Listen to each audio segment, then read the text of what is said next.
Hello, my name is Marcus. I'm the compiler of a collection of therapy quotes entitled 1001 Windmills of the Mind, a collection of quotes taken from what's called the psychodynamic or the psychoanalytic perspective, which long ago was called philosophical medicine because this perspective seeks to relink our thoughts and our feelings and our sensations so that we can feel integrated and balanced and connected to ourselves.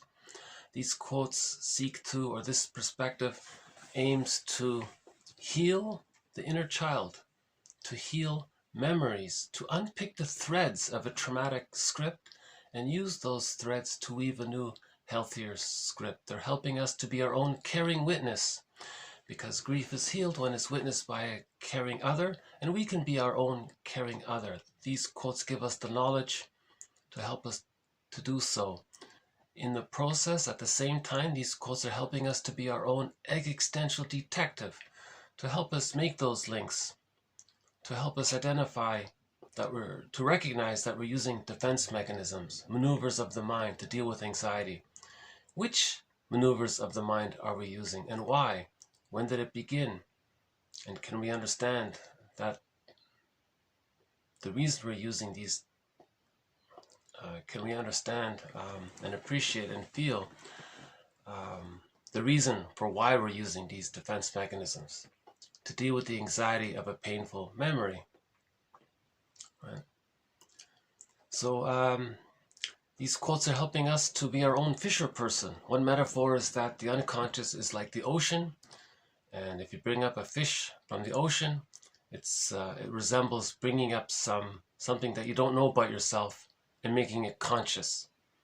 So making the unconscious conscious, where it was ego shall be, that resembles being your own fisher person. And there are other metaphors for this perspective. Generally speaking, any kind of pattern that you have in your life you feel is dysfunctional, you're doing it over and over again like Sisyphus, expecting a different result and not getting it, and you're still trying. Okay, to then link that to when it started, to see if you can find out when you think it began. Experiment with, give yourself hypotheses about when it began, and then to catch yourself noticing it in the present, here and now, with another person doing it, to see if you can make these links. Right? So these quotes look at transference, projection, projective identification, reaction formation, the moral defense, identification with the aggressor, symbiosis. These quotes look at the work of Margaret Mahler, developmental theory, Fairbairn and Klein, object relations theory. Masterson synthesizes the work of Mahler, Klein, and Fairbairn. So his work is included in this series of quotes. We look at the work of Melanie. So our mentors are Melanie Klein, Margaret Mahler, and Karen Horney, Edmund Bergler, James Masterson, and William Fairbairn. And Robert Bly sort of makes a guest appearance. And in the second half of this video, I'd like to talk a little bit about Robert Bly for a minute. So in this video, we'll cover TQ 18, therapy quote number 1845 to 1847. Okay, so this collection of quotes now has over 1,800. There are now over 1,800 quotes in this collection. So 1001 Windmills of the Mind comprises of now over 1,800 quotes, despite the name. 1001 sort of represents the core quotes, TQ up to 1001. But all of the quotes beyond post 1001 are just as strong and useful, I think, as the core collection. So all in all, there are now over 1,840 quotes in the collection 1001 Windmills of the Mind. And within this, and under this umbrella, there are over 30 themes, topics, or threads that are covered. Object relations theory, And every major defense mechanism, the psychology of prejudice, the psychology of emotional eating, the psychology of how the body bears the burden, and others. So 1845, this one will be a few sentences describing the phrase unconscious fantasies. So I'm going to start a new thread actually called unconscious fantasies. This is basically synonymous with many of the things that we've been talking about already up to this point. So one of our threads is Fairbairn's theory of what he calls the endopsychic structure. Okay, so this internal theater. Now this internal theater, okay, it comprises of what's called internal objects. Now another way of describing internal objects, or these imagos, these fantasized personifications of our memories, okay, unconscious fantasies, it's sort of similar. So the baby has times with his mother when the mother was attuned and loving. The baby clusters, amalgamates, compiles all of these experiences with the mother in his memory system, in his implicit memory system, somewhere in his brain, as a representation or a concept or an image or an imago of his mother as being satisfying. So that's the satisfying part object. So there are unconscious fantasies in the memory system of the mother being loving and satisfying. Now, linked to a part self representation that feels loved. Okay, between 5 months and 15 months, the child needs to be seen a lot, called the mirroring phase. So if the mother does see the child, accepts the child's uniqueness, and the child sees that the mother sees that, the child sees how his mother accepts his uniqueness, and he feels seen. So there's now maybe an image of the mother who accepts him, linked to a part self representation that feels seen and accepted. Sometimes the mother is viewed as a secure base. So there's an image of her as that, linked to a part self that feels connected to this secure base. Sometimes the mother promises to meet the child's needs. She's enticing, alluring, tantalizing. So there's an image of her as being like that. That's a part representation of the other. So all of the memories of when the child thought the mother was going to meet the needs, the baby's needs, but didn't. So there's a cluster of memories around that theme. That's an internal object or a part representation of the object as being tantalizing. Linked to a part self that feels immense hope around getting their needs met. Now, if the mother doesn't meet the child's needs, then there's a part image, then there's a cluster of memories of the mother being rejecting, refusing, linked to a part self that feels unloved, and so on. So there's this internal theater going on. It's called the endopsychic structure. Now that's fragmented.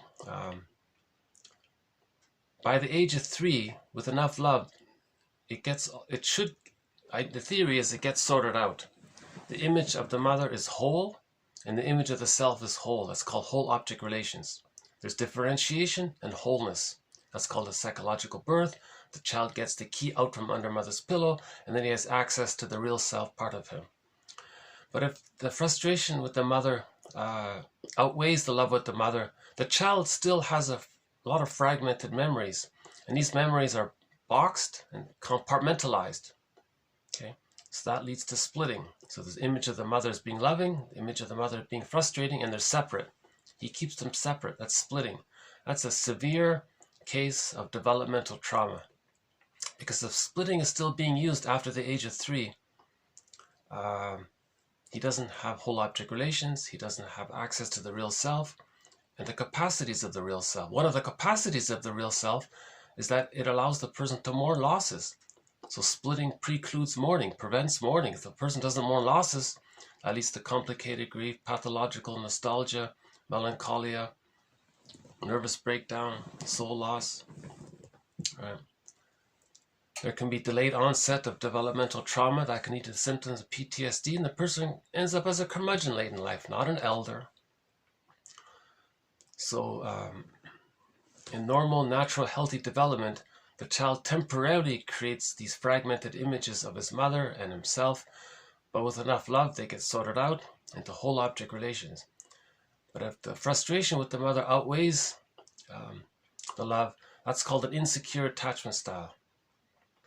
He's still using splitting, compartmentalization, idealization, devaluation, reaction formation, projective identity. He's using a lot of emergency, the moral defense. He's using a lot of that's unconscious guilt. Right? So he's using a lot of emergency maneuvers of the mind to deal with the anxiety of the mother being more frustrating than loving. That's a developmental trauma. That's a fixation. That's arrested development. He may cognitively become a scientist and all that, and he may be very physically capable and all that.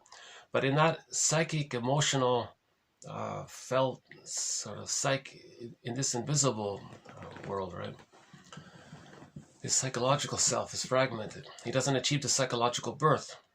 The psychological birth, Mahler says, takes place at roughly at around the age of 3, when with an ordinary devoted mothering or good enough mothering, the child feels safe enough to leave the mother so he can know himself. But if he's too frightened with the mother, he needs her even more, and he clings to her and he's waiting for his love, waiting for her love, right? So the baby needs love to leave her. If he's not getting the love, he's going to stay clinging to her, waiting for it. But he's in a catch-22. He needs the love to leave her so he can know himself, and he's not getting it. So he's waiting for it, but he's not getting it.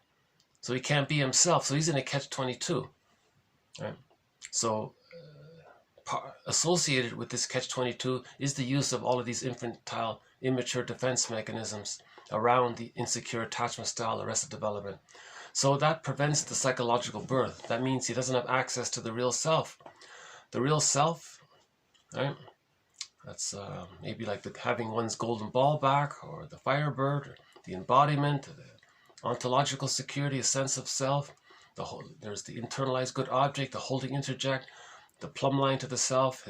He got the key out from under us. That prevents all of that. If the person doesn't have access to the real self, they don't really know what they like, what their interests are, what their hobbies are, in terms of expressing their uniqueness. They don't have mutuality, right? The real self, part of the self, allows the person a wide range of needed affect. So if the person needs to mourn losses, the real self will give him the necessary emotions to allow him to mourn losses. If he doesn't have the real self, he can't mourn. The real self will allow him the serene, inexhaustible fullness of being if the situation is for him to be happy. Right? So the real self will allow him to feel joy and pleasure and creativity and happy, and to express his uniqueness. And see, there's the joy in life, the creativity in life, and his pleasure in life is expressing his real self. If he doesn't have that, he's missing out on the joy of and meaning of life, really. With an insecure attachment style, there are a variety of dysfunctional personality patterns that spring forth according to where along the arrested development takes place. Right? So if the arrested development takes place during the stage of symbiosis, the first 4 to 5 months, that can lead to a variety of personality patterns. Right? If the arrested development takes place between 5 months and 15 months, that can lead, again, to a variety of patterns as well. Between 18 months and 36 months, another variety of personality patterns. So each of these personality patterns are independent threads throughout this series. The codependent pattern, the narcissistic pattern, the BPD being the Swiss cheese version of the narcissistic pattern, and other ones. So Fairbairn calls it the endopsychic structure, where we have this internal theater. Now, if the internal theater looks like a fairy tale or a mythological epic tale, there's a lot going on there in our psychic, emotional, life force realm. So if there's trauma, a lot of our life force is devoted to this inner conflict. of trying to heal the splits. We're ultimately trying to heal the splits to achieve whole object relations, to get the key, to get the golden ball, to get access to the real self. So the psyche, if it's traumatized, what it does is there's this innate drive for healing. So the person's going to see if they can get a better outcome for their childhood trauma. So they're going to distort the present, not see the present accurately, and that with the positive intention of seeing if they can redo the childhood situation to get a better outcome and heal the splits. Now that's a secondary delusion. Nobody in the present can be the breast mother and change history and to change the past. You can't go back in a time machine. Those early years, that's a one-time deal. If there's trauma there, the person will either, the theory is, he'll either just symbolically repeat it over and over again, and he'll get disappointed again and again, but he'll try again, he'll get disappointed like Sisyphus, okay? Because you can't get those early needs met. That's a one-time deal. Just like when you're born out of the womb, that's a one-time deal. You can't go back and redo it and change the past. And similar with the psychological egg birth period from birth to 3, that's a one-time deal. You can't go back. But if you're still trying to get those needs met, you're going to be disappointed over and over again like Sisyphus.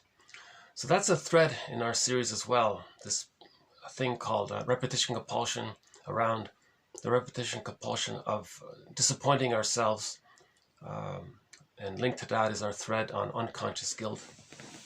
Or we recognize that our behavior is like a mirror for us to show us what our childhood was like, and then we can move towards mourning the losses. So the mourning is the journey. Right? We want to mourn the loss of not getting a secure attachment style. We want to mourn the loss of not getting our inner home, our golden ball, our real self. We want to find those things, right? So these quotes are helping us in the mourning process. So this internal theater, when we talk about these internal objects, right? The image of the mother is being loving. So from the baby's perspective, it's like a goddess. If the breast mother was refusing, it's like a wild beast or a wicked witch or something. You see. Now, because of the fusion, the child might think that there's a book called So the Witch Won't Eat Me. The child has a need to take in, incorporate, consume mother's feeding and love and nurturance and have that in part of him. He wants to take that in. But because of the fusion with the mother, if the mother's rejecting, the baby transfers, displaces his rage at being unloved onto the breast mother, and now he then thinks that the breast mother wants to devour him. It's called primary process thinking. So in this internal theater world, it's not logical in the form of adult reasoning. It's called primary process thinking. Alice in Wonderland. It's a very different way of thinking down there. Yeah. There's no time, for example. It's timeless world, and any internal object can be identified with. At the same time, it can be projected outward. That can need to double think. A person can flip them around quickly. 1 minute you can think the other person's so great. A split second later, he's so terrible. So there's no time there. So that's why, and because of the fusion, the baby and the mother are still blurred there up until the 18 months. The fusion is still there. That's why if the child is angry at the mother, he'll think that that the mother hates him. So the baby's enraged at the mother for not feeding him properly. She's on the phone too long. He's enraged. He may think, oh my God, I think my mother wants to devour me. So it's very confused there for the primary process thinking. You see? So all of this activity that resembles a myth or fairy tale, again, a myth or a fairy tale represents a traumatized psyche. So myths and fairy tales are fantasized personifications of a traumatized psyche. Okay? So myths and fairy tales are true on the inside. They describe this endopsychic structure. Myths and fairy tales are true on the inside, not on the outside. Okay? Again, because of the baby's small size, the mother's this giantess in the nursery, and because he's enraged and he can transfer, So his imagos, his images that he creates around his memories look like a fairy tale or a myth. So that's his internal theater world. Now we want it to be, in normal, healthy, natural development, is kind of peaceful in there. Then the person can enjoy the present. But if it's so frightening in there, he distorts the present. So another way to talk about this internal fairy tale world or mythological world or internal object relations theater is to use the phrase unconscious fantasies. So I'm just going to run through a few sentences that include that phrase, unconscious fantasies, because I think it helps to, it reinforces, it clarifies a little bit the idea when some of our other threads, our threads on imago, unconscious guilt, and so on, inner conflict. It helps to clarify Barron's model of the endopsychic structure. Yeah. So I'll just run through them here.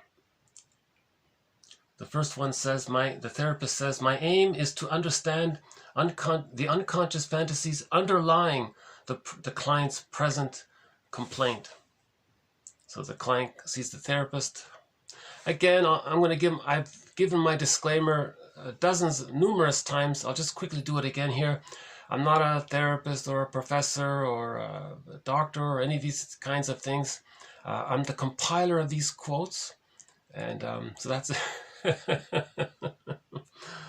okay. So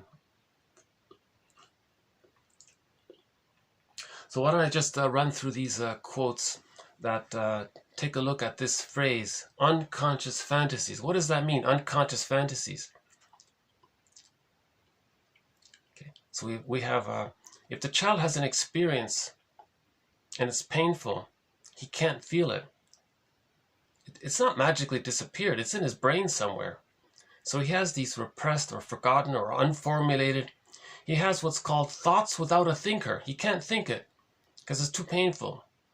Right? It's overwhelming for the system. He doesn't have the strength to handle.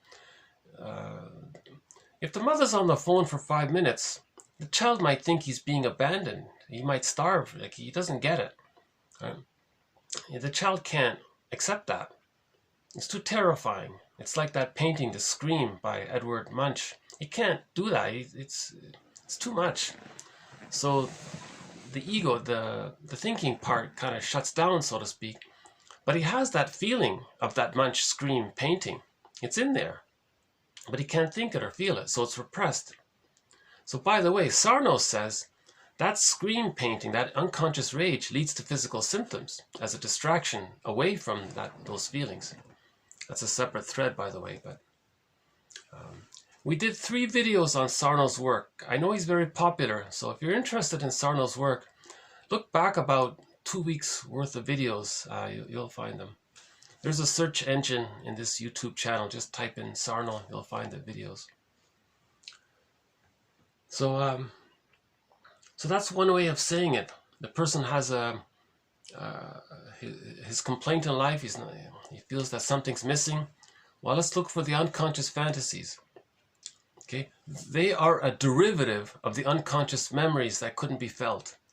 Okay, the unconscious fantasies are a manifestation or a derivative of the unconscious memories and the feelings related to those memories, which are, again, separated. They're isolated from each other and compartmentalized. It's fragmented down there. So therapy process is to heal things, to link things up and to accept the feelings. Grief is healed when it's witnessed by a caring other.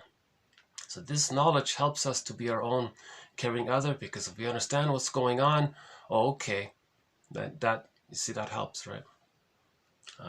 These quotes are helping us to build our ego, our consciousness, so that we can be our caring other. So let's just maybe run through them here. Okay, so he says here, my aim is to understand the unconscious fantasies underlying the present symptom. Okay, symptom, right? Physical, it could be a physical symptom or some kind of neurotic pattern in his personality, right? So again, if he has a physical symptom, he's going to look for the unconscious fantasies, the scream, the painting, right? or if he's, afraid to, say what he thinks and feels. He's afraid to make I statements. That's his behavior. Okay, so if his behavior says, I'm afraid to make I statements. Something happens and I just blame the other person. I don't want to do that. It shuts down communication. I want to make an I statement, but I'm afraid to make an I statement. I'm afraid to say, when this happened, I felt this. I would prefer such and such. I'm afraid to make this simple thing called an I statement. So you want to look at the unconscious fantasies around that.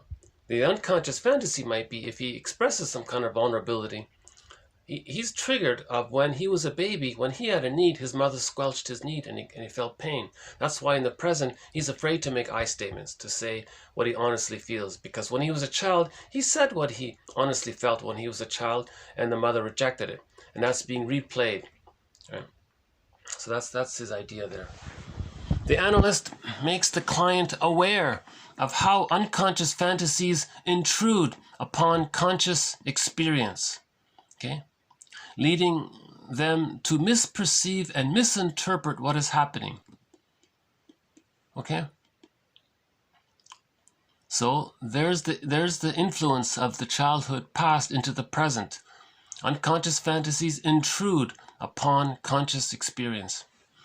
Interpretation, especially transference phenomena, will enable the client to understand how unconscious fantasies from the past continue to influence his perception and reactions in the present. Okay? So, throughout this series, we've been talking about the traumatic script and the repetition compulsion. The person's going to replay, reenact, relive through his transference, through his projection, through giving people roles, through a negative magic gesture. He might do to others what was done to him because he wants to communicate what was done to him. Okay. So another way to conceptualize this activity of transferring the past into the present is by saying by talking about unconscious fantasies, right, from the past and how they influence the person's perceptions in the present. Right? So let's start again here. My aim is to understand the unconscious fantasies underlying the present symptom or behavior. The analyst makes the client aware of how unconscious fantasies intrude upon present conscious experience, leading the client to misperceive and misunderstand the present. Interpretation, especially transference phenomena, will enable the client to understand how unconscious fantasies from the past continue to influence his perception and reactions in the present. Next one here. Schmideberg, 1938, observed how clients have unconscious fantasies about what it means to be fully analyzed, which are replicas of the child's ideas of what it is like to be grown up. Okay, so there's an example of an unconscious fantasy. The guy thinks, maybe the guy chooses a girl because he has the unconscious fantasy that if he marries that girl, he'll be healed or something. Right? So if he projects the goddess image onto the girl, and he thinks he's going to be saved by her, chances are he'll be disappointed, right? Because no woman in the present can make up for what happened in the first 3 years. No matter, she can try, or she may be well-meaning, but you see. So he compares that here with the therapy. Maybe the client sees the therapist, and maybe the client thinks, if I see the therapist, I'll be a confident, healthy, mature adult. I'll be all grown up and natural. Everything will be... Maybe he has that fantasy coming in, so his expectations are too high. So he's transferring the need for a good parent onto the therapist. The therapist is just a collaborator. Like, the idea is that the two of them consciously work together on the client's traumatic script. The therapist is not a magician or has some special powers or something. He's just trained in this area, apparently. My understanding of it is, if one has the funds, they can fly to New York and and they can find a psychoanalytically trained therapist, and a person can heal their traumatic script in 2 to 3 years. Otherwise, you're pretty much on your own, I think.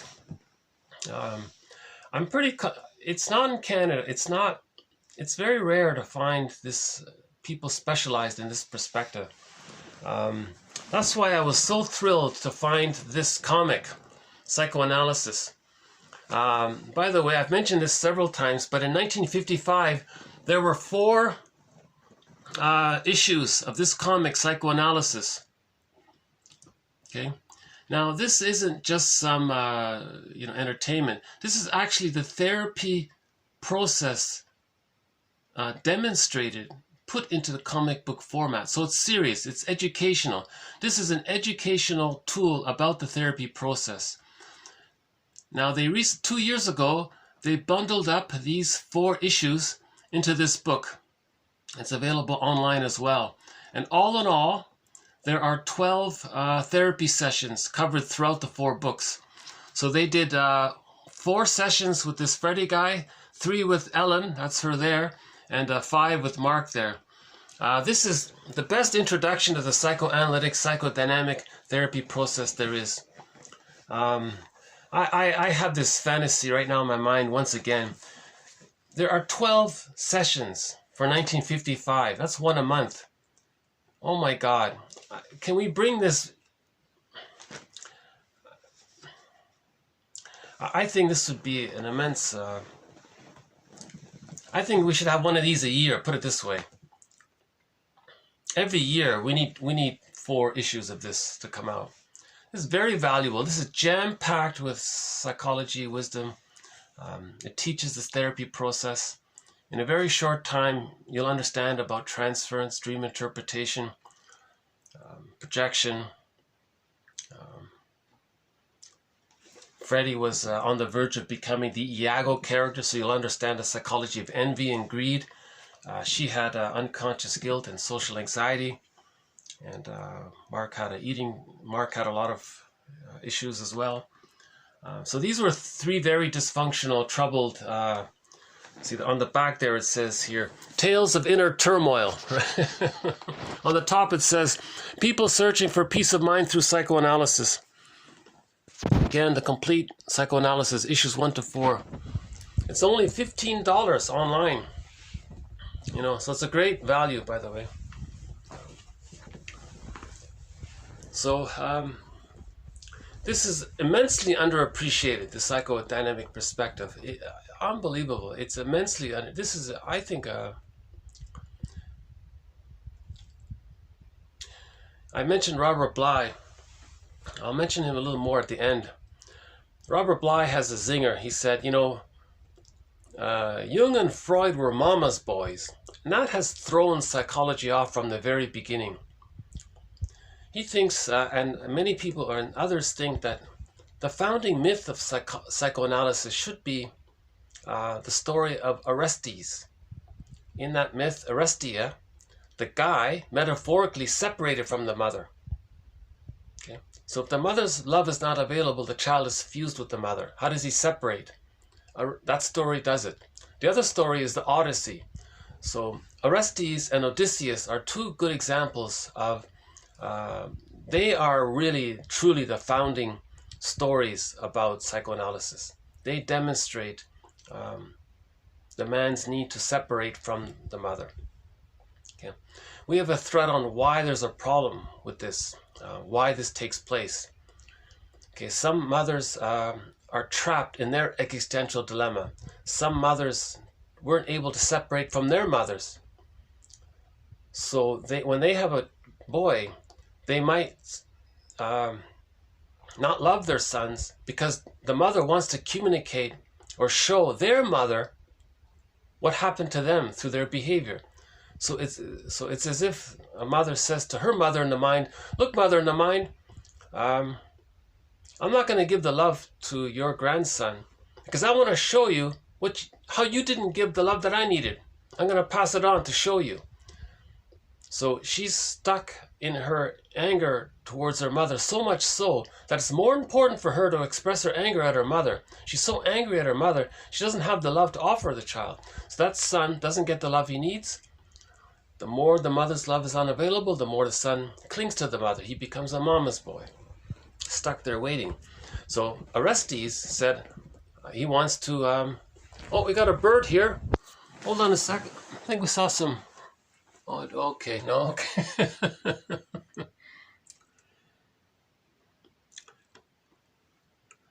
I guess I'm turning into a bit of a bird watcher because I got the crow there.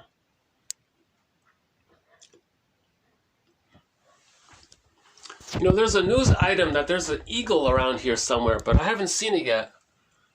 But there was a reporting of an eagle in this area in the newspaper. I haven't seen it. But,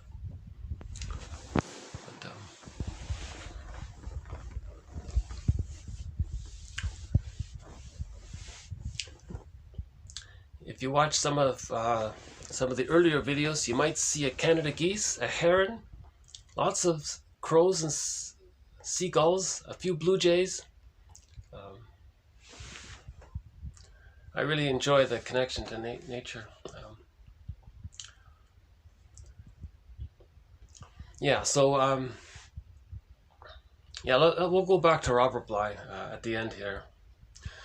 Let's go back to this phrase, unconscious fantasy, as a synonym for imago, for inner conflicts, for transference, for the use of defense mechanisms, for what the unconscious ego is doing.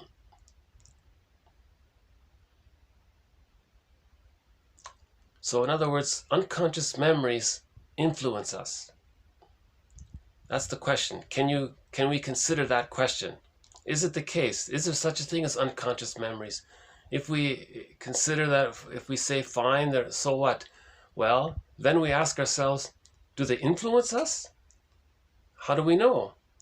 Through our behavior, through our dysfunction? If we're not physically hungry, and then we run to the fridge or open the cupboard to eat cookies and we're not hungry, why are we eating those cookies if we're not hungry? Well, you just make a rationalization. Well, wait a minute.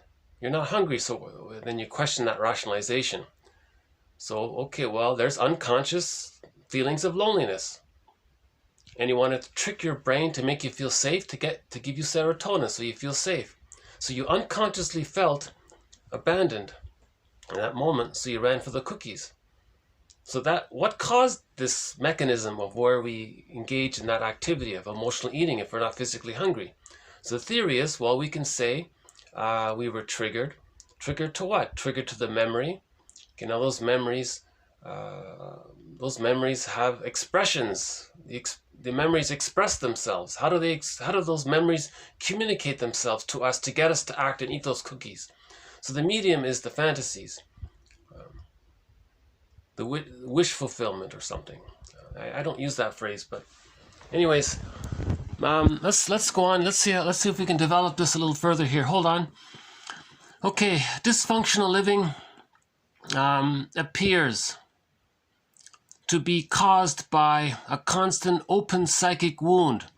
Okay, so there's the trauma there, right? Insecure attachment style. That's an open psychic wound or living memory of mother's love having been unavailable, leading to unconscious fantasies around it.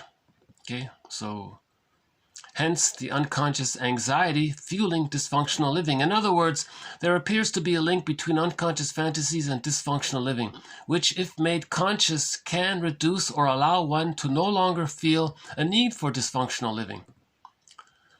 The client engages in complex unconscious fantasies. Okay, so splitting, projective identification, denial. Okay, to defend against the envy and the awareness of helpless dependence on the analyst. Okay.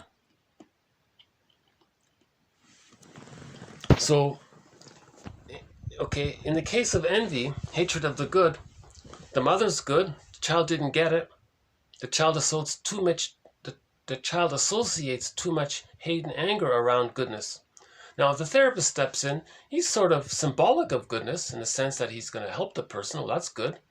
Now, unconsciously, he may hate the therapist or something like that, or the other, or whatever stands in for goodness, because he's being triggered of the original babyhood reminder of how goodness is linked to so much pain.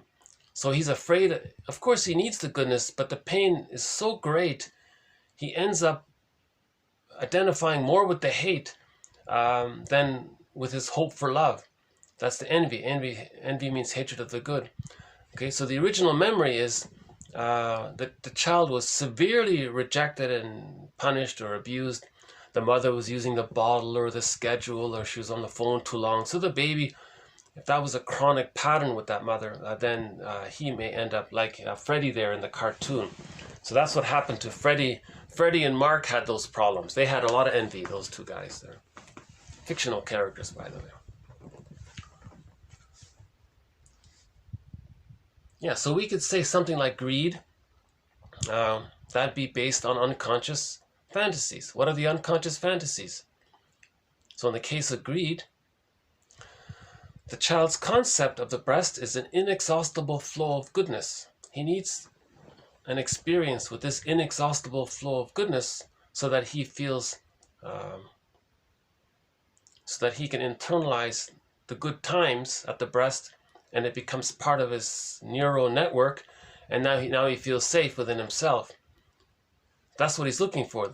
That's inner ontological, structural, psychic safety that he develops with his brain wiring and neural networks and all that, with that experience.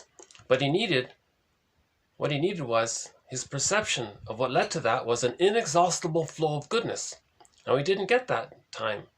So greed is, later on, he's looking for something called the inexhaustible flow of goodness. Now, because no one in the present can be that breast, he's stuck like Sisyphus, always wanting to take in everything out there that's symbolic of goodness, hence the greed. So that's the psychology of greed. Right? And if he sees something that's good and he can't get it, he'll be angry, and then he's envious of it. Now he wants to see it damaged because he doesn't want to be reminded that he can't get it. Now, in the case of Iago, he doesn't bother with greed. He skips that greed part and just jumps to envy. You see? So unconscious fantasies are behind a lot of these emotions, right? Literature's effectiveness is derived in large measure from the ability of metaphorical expression to stimulate the effects associated with widely entertained, commonly shared fantasies. So if an author has fantasies himself, he may write his stories it may tap into other people's unconscious fantasies, or he may intuit or observe that a lot of people may have certain unconscious fantasies and write a story around their unconscious fantasies. You see?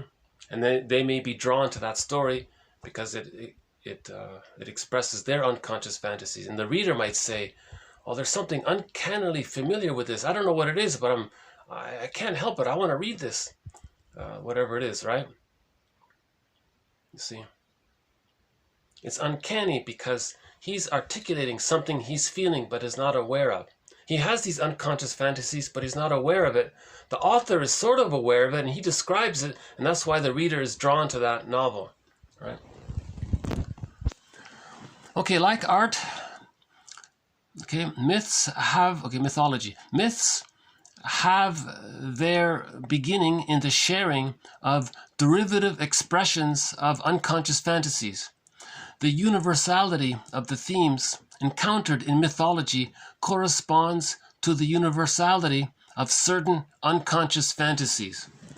Okay, so mythology is a fantasized expression of psychology.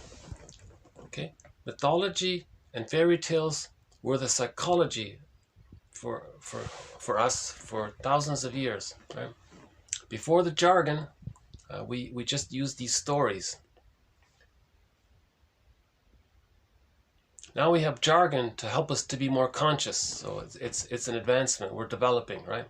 I think the healing efforts in this area are developing, it seems. So a lot of artists will draw. Oh yeah, I just read an article the other day about one artist. His sculptures were about a mother holding a baby, and they were fused like one circle. And he said, well, that's pretty obvious, isn't it? That's the symbiosis. That's the union there between the mother and the baby. It was Henry Moore, right? Yeah. So a lot of his sculptures were like very curvy. You got a mother holding the baby, and it looks like one comfortable, warm circle, and the baby's it's like he's in the womb almost. He's in the extended womb. So he was talking about his wish for that soothing and comfort. So it's as if we could say that the artist might be saying, look, mother in the mind, look what I'm sculpting here. That's what I needed from you, and I didn't get it, and I'm showing you what I need, and I didn't get it from you. Do you get it now? So that's maybe a positive magic gesture. So he's doing something sort of positive. He's creating beautiful sculptures.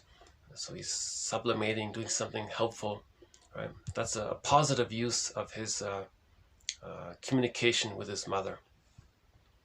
So when someone does something helpful towards others, because they want to show the mother in the mind, look, mother in the mind, this is what I needed from you. That's called a positive magic gesture. If someone does something hurtful towards others, that's called a negative magic gesture. They're saying, look, mother in the mind, look how negative I am towards others. Well, that's what you did to me, and I didn't like it, and I'm showing you. That's called a negative magic gesture. So now these two concepts of the magic gestures, that's a thread in our series by Edmund Burglar, one of our mentors. Edmund Burglar, major contributor. Edmund Burglar, the #1 most prolific author of psychoanalysis direct into the English language. Okay, reality often has a way of being used in the service of unconscious fantasies.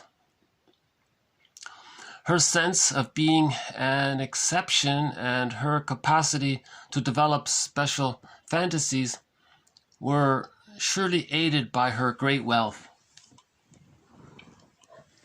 So if someone has the narcissistic pattern, okay, by the age of 18 months, the primary narcissism is meant to be dissolved. The grandiose part self is dissipated by the age of 18 months. But if there's trauma prior to 18 months, they take refuge in that. The true self got lost. All they have left is the false self and the grandiose part self. Now, if they think the grandiose part, if they're always taking refuge in the grandiose part self, if they have a special talent like Mozart, and so he can just live in that. He just lives in that grandiose part self. Or if his example here was she inherited $1 million, whatever it was. So she just used that money to perpetuate and live out her ways of feeling so important and special. You see, so her reality was used. So she misused her good fortune to fuel her psychological problems. So in other words, her advantages, ironically, were like what do you call it? An enabler. They were enabling her to maintain in her addiction to the grandiose part self. Okay, next one here. In religious groups and in aesthetic experience, it is the leader or the poet who creates the frame of reference that evokes in his listeners, readers, or members of his audience unconscious fantasies which correspond to his own, not necessarily identical unconscious fantasies, although rarely is anyone aware of the infantile roots of them. Okay? The infantile roots of them. So unconscious fantasies have infantile roots. Whether it's in literature, okay, in the religion or the art, okay? The unconscious fantasies embedded in these areas link back to infantile roots. Her unconscious fantasies, obviously if someone's saying you're going to be saved, and so if there's a rescue fantasy in a religious story, okay, that's the reunion to the breast mother. They're not making you consciously aware of that. They're just selling you this fantasy and letting you indulge in the fantasy. That preserves the repression. So it's not healing, right?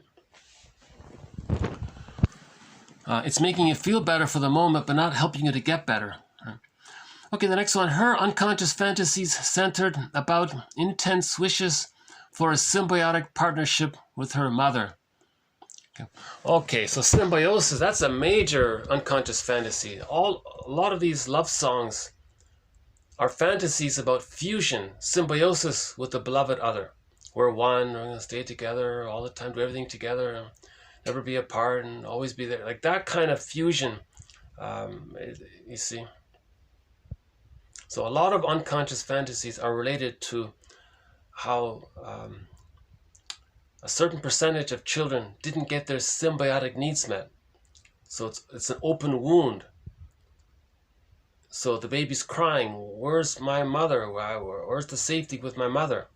So we have an unconscious fantasy of a perfect love with a woman or a man, or a perfect love, right?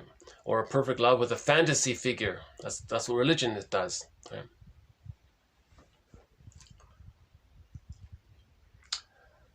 Okay, the next one here. An expression of the client's unconscious fantasies. Okay, and both client and therapist must be able to forego the other as a real object.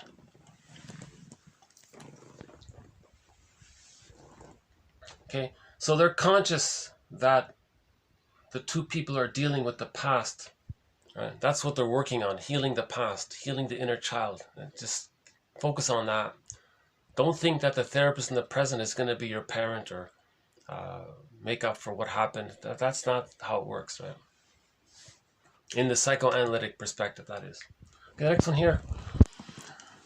The nature of the mother's disturbance could not be investigated, but it could be assumed that her inability to alter the feeding situation was associated with her unconscious fantasies, which underlay her own feeding disturbances. Okay, so the mother had a trauma with her mother. When she delivered a baby, she unconsciously did to her baby what her mother did to her, because she wants to communicate to her mother in the mind. Look, mother in the mind, you see how I'm misfeeding your grandchild? Well, that's what you did to me, and I'm showing you, and I didn't like it. So because she's still caught in her immense anger towards her mother, that when she gets the baby, she can't love the baby. That's the issue there.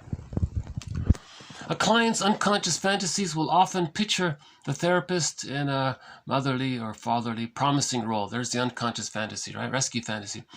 Each marital partner projects into the marital field, the marriage field, unconscious fantasies of his relations with his or her own parents, and structures role interactions around these fantasies. Okay? So they're trying to get a better outcome. So if the child had a narcissistic parent, in later life they may marry a person who also has the narcissistic pattern, so they've transferred the rejecting parent onto the partner, and they've recreated that childhood scene in the present to see if they can get a better outcome or master that. Persistent unconscious fantasies that ultimately affect object choice and patterns of loving, right? So there it is again. So object choice, love choice, our love, who we marry, our choice of who we make friends with or who we marry, and right? That's ultimately, that's because of our unconscious fantasies. Mythology and religion. Unconscious fantasies are externalized. Quote, psychology projected into the external world. Okay? Psychology projected into the external world. Okay? That's called mythology or religion, etc. Unconscious fantasies, okay? Or prejudice. Psychology projected into the external world. Okay, that can lead to prejudice, that can lead to dysfunctional living, that can lead to the physical symptoms, that can lead to art and so on. Okay, unconscious fantasies belonging to the body self may never become conscious, but they must nevertheless be handled by the ego. So we have to do something with that, with those painful memories. So the body bears the burden. Even though we're not aware of it, the unconscious ego did something with it, right? So the ego is split between the conscious ego and the unconscious ego. The unconscious ego gave us the backache.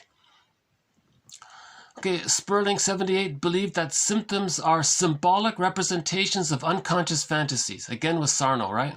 So Sarno basically picked up on this quote, right? Symptoms are symbolic representations of unconscious fantasies. Okay, so Woodman had that example. The guy with the belly, that was a symbolic representation of his need for the mother. He was carrying his mother with him around. That was like a teddy, right? And the guy with the beard, remember the teddy bear? Why did he have the beard? For him, in that particular example, that specific particular example, the bear was a teddy bear. He wanted the comfort, the warmth, soft teddy bear with him, that kind of thing. Why did he? So his motivation for the beard was based on the unconscious fantasy to carry his teddy bear with him. That's just for that one particular client. We're not generalizing it. That author had like 30 or 40 reasons why a man has a beard. That was just one minor one. But the idea is there, that unconscious can influence our consciousness. Okay, the client's cynicism is in the service of acting out unconscious fantasies of grandiosity and importance. Okay, so Bergler says cynicism gratifies infantile megalomania. Cynicism gratifies infantile megalomania. I'm rushing through this video because I have a very limited storage space here, and I want to have enough time at the end to talk about Robert Bly. So if the person is still taking refuge in the grandiose part self, the infantile megalomania, the primary narcissist, thinking it's all about them. Remember, babies think they're little gods and everything's there to serve them, and they're so powerful and special and important, and it's exaggerated, right? If the person's still taking refuge in that, right? Cynicism is an enabler. Cynicism enables the person to stay in that addictive element. Narcissism, the flower is the white little flower, right? They say it has an addictive quality to it. That's why they named those with trauma prior to 18 months, those with the narcissistic pattern, and they named that narcissist. The most important factor in working out the psychodynamics of repetition compulsion is uncovering the unconscious fantasies which occur at its onset. Okay?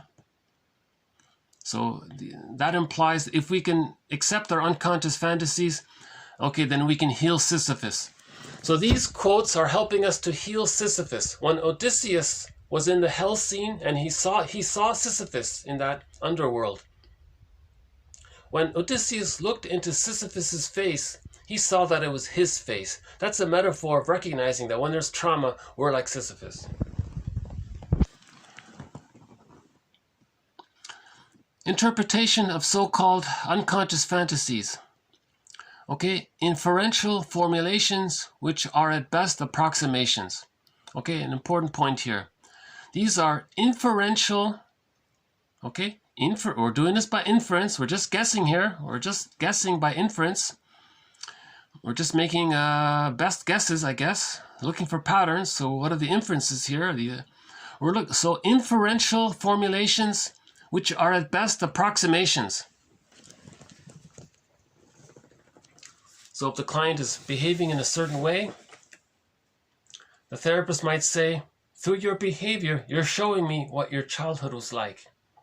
So he's basing that interpretation, that's an inference he's making, okay, based on his repetitive dysfunctional behavior. He's making, he picked up, he's assuming. So that's sort of the psychodynamic. We're trying to put words to something that's invisible. The causal powers, the causal powers of unconscious fantasies are not always manifest. Okay, but they're still there, although we may not recognize it, right? Psychoanalysis focuses on the causal factors of unconscious fantasies as mental dispositions. So that's another term. So this is synonymous. So we can say unconscious fantasies, or we can say mental dispositions, or we can say internal objects. Right? A mental disposition. Oh, what is it? How do we know what it is? A synonym of it is unconscious fantasies. Now we have behavior, but are we sure that the behavior is from the unconscious fantasies or the mental disposition? Well, we make an inferential formulation around it and go that way. I mentioned I statement earlier. Okay, an I statement can be made in any language. What is noble can be said in any language. What is noble can be said in any language. An I statement can be made in any language. And what is mean should be said in no language. All right. So I like that quote there. What is noble can be said in any language. It reminded me of I statements. An I statement can be said in any language. Because of time, I'll do this super quick here. We have a thread in this series on how to make an I statement. I've been using Rosenberg's formulation of the I statement. The generic I statement is something happened. Instead of blaming the person, you just objectively notice it. This happened. That was the trigger, and I felt this, and I would prefer something else. And you say it in a kind of you make it about yourself, right? And that facilitates communication. Once you start blaming and all that, it shuts down. People get defensive. And people project their own inner critic on the other person, and their anger at the mother, they're gonna transfer that onto the other person who's saying you this and you that. So there's this things get blocked there, right? But if you make an I statement, it's freeing a little bit. So I've been using Rosenberg's rendition of the I statement called OFNR, an acronym, OFNR, observation, feeling, needs, request. So an I statement is something happens that triggered you. That's called the O. So you describe the trigger. Okay. That's in the present. Now you're reminded of when you were a child that you had a need, that's the N, which didn't get met, and it led to certain feelings, that's the F. So you share that. Okay, so when this happened, I was reminded of how long ago I had a need for safety and connection, and to be seen and to feel important, to feel wanted, and that didn't get met, and because of that I felt very scared. So when you said such and such, it triggered all of that in me. Okay. So you share what happened in childhood. So F and N are linked. So in general, when a need gets met, you feel satisfied. When a need doesn't get met, you feel unsatisfied. So you flesh that out, the F and the N. So OFNR, O-F-N-R. The observation is the trigger, that's in the present. It zooms you metaphorically to the past, and you share, you consciously share what happened in the past. I had this need, didn't get met, and I felt scared. So you share that. And then you zoom back to the present, and R, you make a request. And you might say to your friend, or you might ask the friend, now that I've shared what this, I'm feeling a little vulnerable at the same time sharing this, do you mind, so that I make sure there's no misunderstanding, or that I didn't sneak in some criticism while I was saying it, do you mind relaying for me how you're hearing what I'm saying? And the friend might say, yeah, okay, I get it. When I said this, you're telling me it reminded you of what happened in the past and where you had that need and didn't get met and you felt scared, and this is coming up for you now. Did I get that right? Yes, I feel heard so you heard what I said. Thanks, I'm glad for that. So that's sort of an I statement, and the person was able to offer a little empathy by that. Or if the person shares their I statement, sometimes they're so angry, they might sneak in some criticism. So the person says, so the person makes their I statement, when this happened, It reminded me of this. I've had a need for that and I got scared. Can you tell me what you're hearing me say? The person says, you're blaming me, aren't you? Oh, no, I wasn't. Well, now can you make an I statement? Well, when you were giving your I statement, I heard your tone in a certain way and it triggered in me. Okay, so then he makes an I statement. So when I heard your tone, it reminded of me when I was a child. My father had that tone, and I had a need from my father. I had a need in relation with my father to be connected, and he used a certain tone, and it reminded me of how he rejected me. And when I heard your tone, it reminded me of that. How are you hearing what I'm saying? Aha! So how I was saying it reminded you of when you were a child. You heard that tone when you were a child, and when you were that thing you told me you had a need for connection and trust didn't get met, and you were scared, and these feelings came up for you. Yeah, okay, that's close enough. Thanks. Okay, well, I have a confession. Maybe my tone was twinged with a little frustration, so I want to apologize. I didn't make my I statement very cleanly, so I want to acknowledge that. Okay, good. I'm glad you noticed that, because you did notice that the way you gave your I statement, you snuck in some criticism. Yes, I think I did, because I was so overwhelmed. Okay, good. So things are clearing up that way. That's called an I statement. I statements can be made in any language. Right? So I like that quote there. What is noble can be said in any language. I think making I statements is sort of a noble act, right? Related to how to make an I statement is this quote here by the Ulanovs, 1846. Okay, so she talks about the prayer. What is prayer? In prayer, we say who we are. Make an I statement. We say who we are. How do you feel, right? Not who we should be, okay? Not who we wish we were, but who we are. Okay, in the here and now, what are we? What's going on? What's alive now in the here? Okay, for who we are, what are we feeling? What's real? What's real? Okay, so confession means what's real for the person. We must admit ourselves to ourselves. All prayer begins with this confession. Some of the unshedding or unmasking or unshackling or the unveiling that comes with this kind of confession resembles, okay, the psychoanalytic talk therapy. That's sort of why I include this quote here. She compares free association with confession. She says a true confession resembles free association. This reminds me of this, so that's similar to an I statement, right? So I thought that would put in here. Okay, good. We have about maybe 15-20 minutes for Robert Bly. I just found out a couple of 3 days ago or something that Robert Bly just passed away, just shy of his 95th birthday. Robert Bly, as most people know, so I'm going to speak on the assumption that the viewer may not have heard of Robert Bly. He's the leader of the men's movement. There was a women's movement. What about for men? Actually, he originally was a part of the women's movement. And people complained. They says, hey, what about us guys? Aren't you going to help us?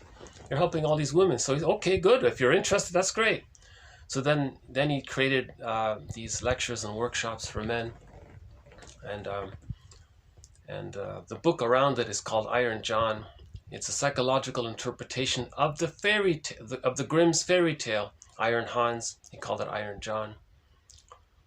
And the main motif, okay, the main psychological task in healing is to get the key out from under mother's pillow.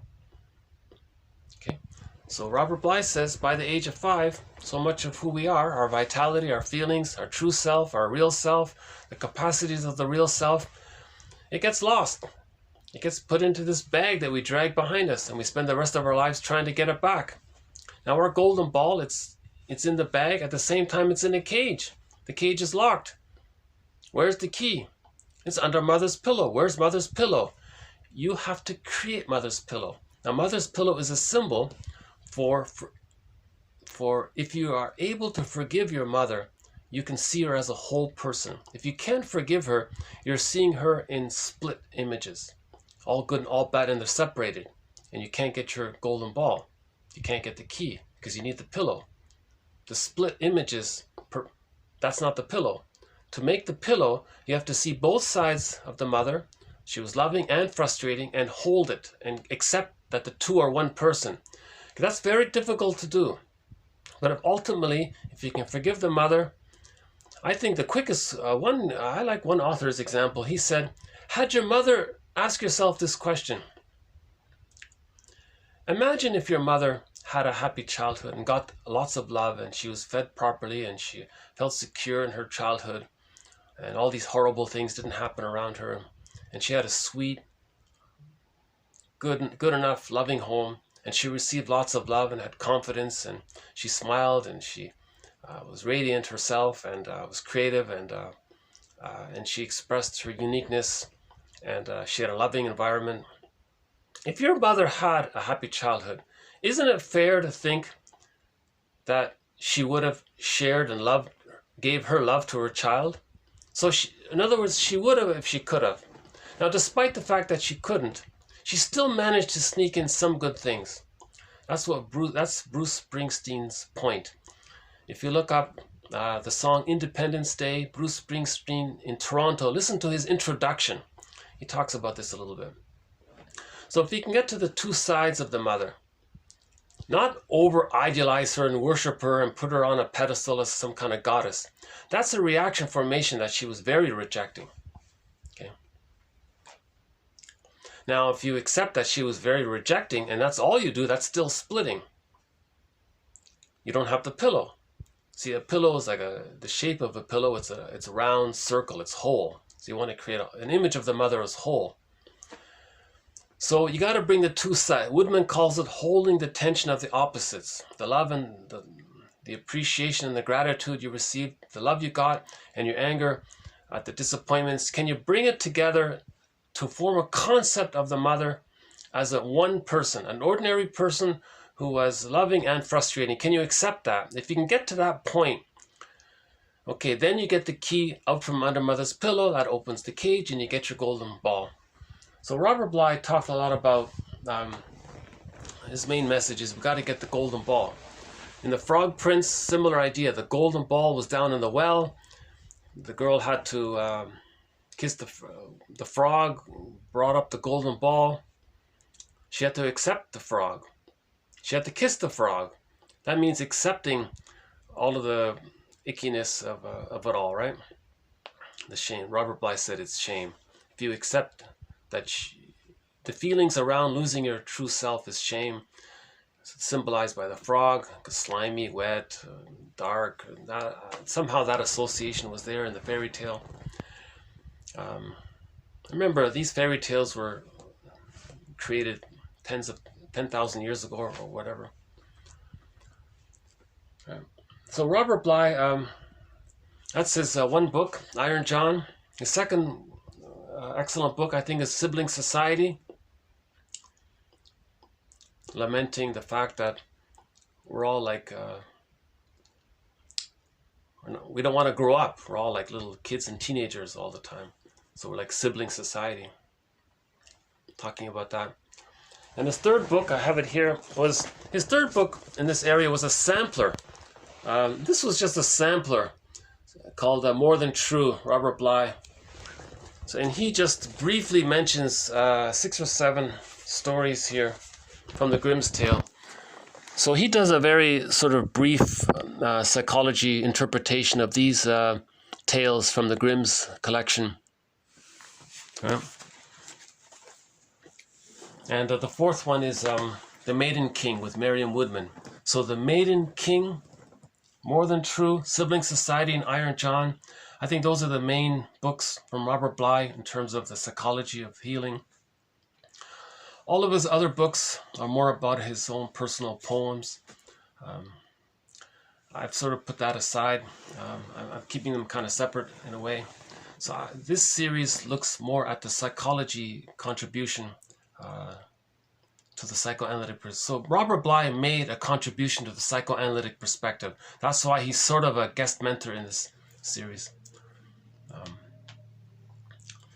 A couple of his, I've been using a couple of his poems. One is the line that that bag we drag behind us, so much of who we are is hidden with the shadow, unconscious self. The unconscious self, or the stranger within, or the motif of the double. He quotes a poet who says, there's someone who's not like you. There's someone who walks with you who's not like you, but who is you. There's someone living my life, and I know nothing about him. So that's the motif of the double, the second self, the secret self, the alter ego. I recently saw an interview with that actor, Henry Winkler, and he's nothing like that character of the Fonz. And he said, well, that was his alter ego. So he was conscious of his disowned confidence. In real life, he doesn't have that kind of confidence. But when he's given permission to act out his hidden confidence, he played that Fonz character, right? So that's sort of like the double motif. And I had that thought quickly, geez, that would be an interesting movie. What if you had a movie where you had a guy who looks like Henry Winkler and a guy who looks like the Fonz, and to see what happens there, if they can get along. If the Henry Winkler-like character can recognize that the Fonz-like character is actually him. Okay. That's the in literature, that's the motif of the double. So I'm basing that on the story by Otto Rank. Otto Rank's interpretation of that movie, of that play, The Student of Prague. A very good book, Otto Rank, called The Double. So back to Robert Bly.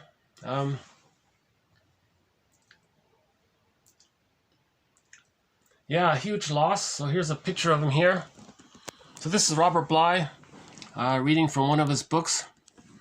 So I thought I might at the same time just play a brief audio clip of him here. So this is from one of his lectures called Man, the Weary Traveler.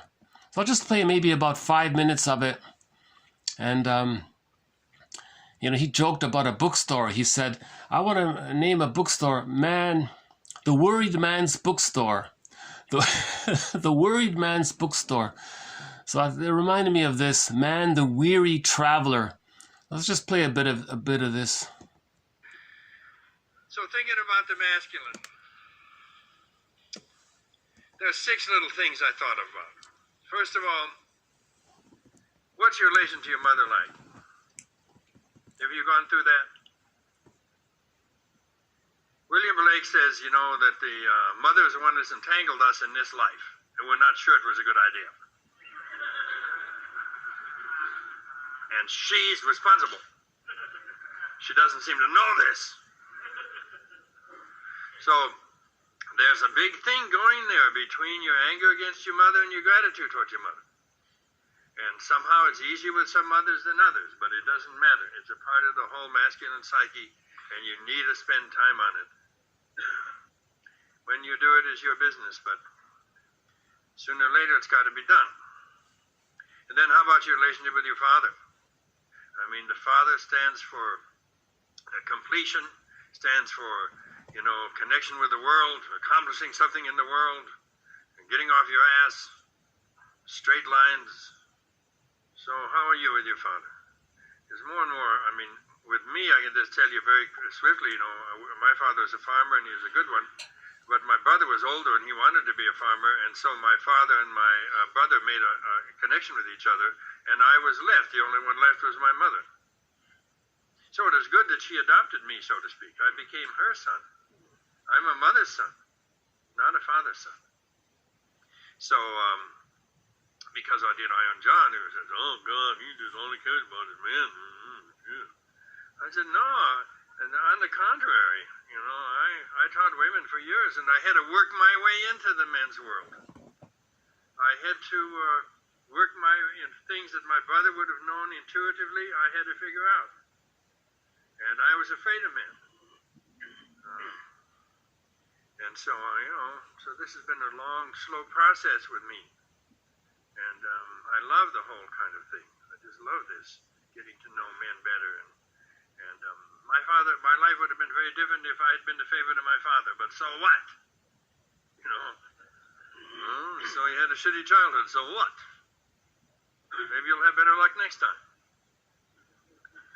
But I seem to have had the luck that was right for me anyway. Because my mother was... Oh, battery out in 30 seconds. Okay, there's going to be a part 2 of this. So there'll be a part 2 about this. Okay, battery's empty. Your phone will shut down in 30 seconds. So in about 5 seconds, this will cut out. Please, this will be continued in part 2. So I'll see you there. So that